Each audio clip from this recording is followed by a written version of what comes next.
સૌની લાજ રાખે છે.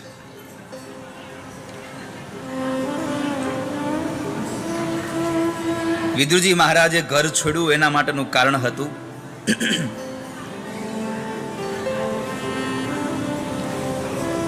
જ્યારે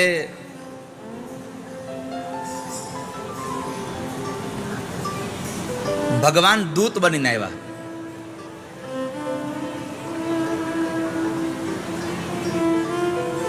દુર્યોધનને સમજાવવા માટે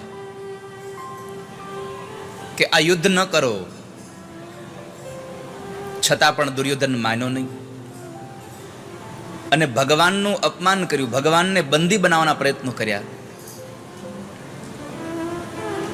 પરમાત્માએ વિરાટ સ્વરૂપ દેખાડ્યું. એવા સમયે મધ્યાંતરના સમયે ભગવાનને કહે છે કે મેં તમારા માટે ભોજન બનાવ્યા છે, ચાલો જમી લઈએ. ભગવાને ના પાડી કે હું તમારા ઘરે નહીં જમું.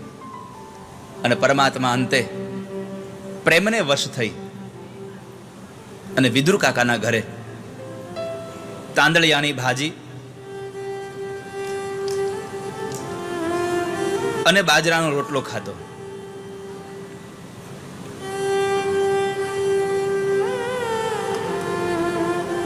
ભગવાન પ્રેમને વશ થઈ અને બધું કરી રહ્યા છે. વિદુર કાકાના ઘરે ભગવાન ગયા પછી પરમાત્મા ત્યાંથી નીકળી અને ફરી પાછા દ્વારિકા ગયા. આ બાજુ વિદુરજી મહારાજ યાત્રાએ નીકળી ગયા. જ્યારે મહાભારતનું યુદ્ધ થયું ત્યારે બે વ્યક્તિ હાજર નહોતા, એક વિદુર કાકા અને એક ભગવાનના મોટા ભાઈ બલરામજી મહારાજ. આ બે મહાભારતના યુદ્ધમાં હાજર નહોતા.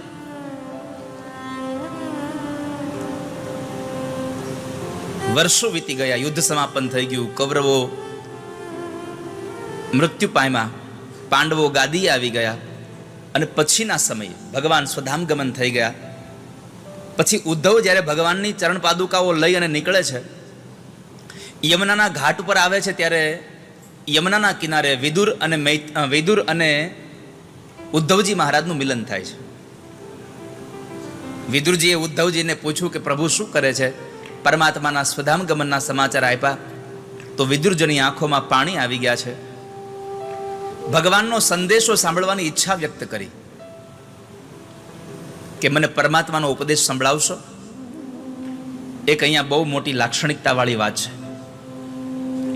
ઉદ્ધવજીને ખબર હતી કે વિદુર કાકાને શું સંદેશો આપવાનો છે, છતાં પણ ભગવાને ભલામણ કરી હતી મૈત્રી ઋષિને કે મારા વિદુર કાકા આવે, મારો વિદુર આવે તો તમે એને મારો ઉપદેશ સંભળાવજો.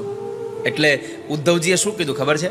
મને ખબર છે કે તમને શું સંભળાવવાનું છે, પણ તમને સંભળાવવાની જવાબદારી મૈત્રી ઋષિને આપી છે, એટલે હું તમને કંઈ નહીં કહું, તમે મૈત્રી પાસે જાઓ એટલું તમને ખાલી કહું છું. અહીંયાથી આપણે શિખામણ લેવા જેવું છે કે આપણને ખબર હોય તો પણ ક્યારેક આપણે ચૂપ રહેવું જોઈએ. નહીં તો આપણે તો પહેલા જ બધું બોલ દઈએ. તો ભગવાને મૈત્રી ઋષિને ભલામણ કરી હતી, એટલે ઉદ્ધવજીએ વિદુરજીને મૈત્રીજી પાસે જવાનો ઉપદેશ કર્યો છે. અને અંતે એક રાત્રિ ભગવાનના બંને સખાઓ ત્યાં રોકાયા અને બીજા દિવસે ગંગાના ઘાટ ઉપર જવા માટે તૈયાર થયા. મૈત્રી ઋષિના આશ્રમમાં આવી અને મૈત્રી ઋષિને વંદન કરી અને પ્રાર્થના કરી અને કહેવા લાગ્યા છે, તત્સાધુવર્યા દિશવાર્ત્મશમ્નઃ સંરાધિતો ભગવાન્યેન પુંસામ હૃદિ સ્થિતો યચ્છતિ ભક્તિ પૂતે જ્ઞાનમ સતત્વાધિગમં પુરાણમ. તત્સાધુવર્યા દિશવર્ત્મશમ્નઃ.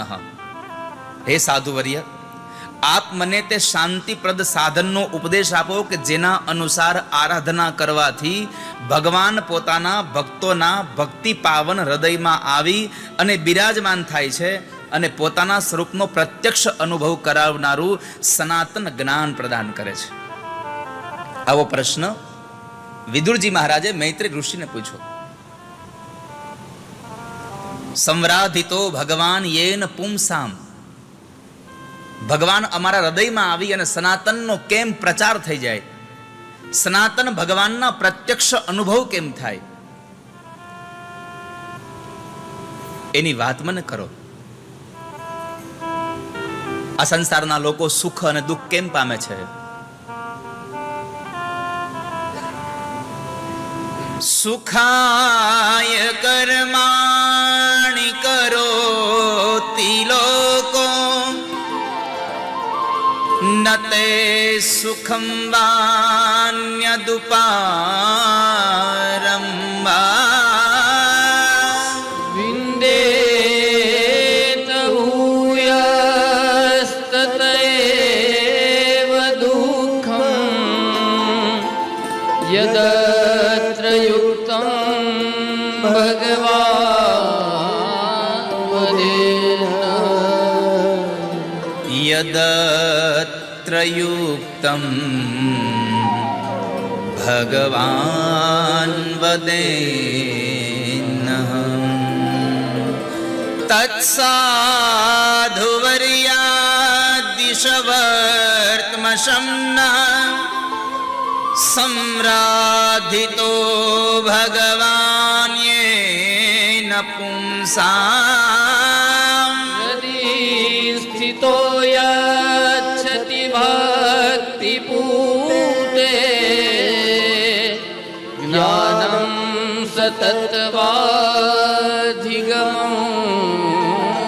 પુરાણં જ્ઞાનમ સતત્વાધિગમં પુરાણમ.